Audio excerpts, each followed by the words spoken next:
నిజామాబాద్ జిల్లా దర్పల్లి మండలం పోలీస్ శాఖ ఆధ్వర్యంలో సర్దార్ వల్లభాయ్ పటేల్ 150వ జయంతి సందర్భంగా రన్ ఫర్ యూనిటీ కార్యక్రమం నిర్వహించారు. తెలంగాణ తల్లి విగ్రహం నుంచి గాంధీ చౌక్ వరకు జరిగిన ఈ రన్లో విద్యార్థులు, పోలీసులు పాల్గొన్నారు. సర్దార్ వల్లభాయ్ పటేల్ భారతదేశంలోని 562 సంస్థలలో విలీనంలో కీలక పాత్ర పోషించారని సిరికొండ మండలం సిఐ భిక్షపతి తెలిపారు. సంస్థానాల విలీనంలో పటేల్ యొక్క నాయకత్వం, దార్శనికత, రాజకీయ వ్యూహం, ఆచరణాత్మక చర్యలు భారత ఐక్యతను పటిష్ఠించాయని కొనియాడారు.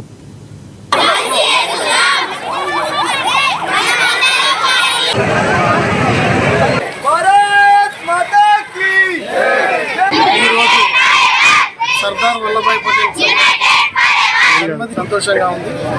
మా పోలీస్ డిపార్ట్మెంట్ తరఫున మా వాళ్ళందరికీ ఇంతమందిని గ్యాదర్ చేసిన ధన్యవాదాలు తెలియ. భారతదేశంలో ఉన్నటువంటి 560 స్థలాలను ఒకతాటిపైకి తీసుకొచ్చేసి భారతదేశంలో విలీనం చేసినటువంటి ఒక సర్దార్ వల్లభాయ్ పటేల్ గారి జన్మదినోత్సవానికి ఈ రోజు పూర్తి రన్ ప్రతి సంవత్సరం ఇంతే ఆర్భాటంగా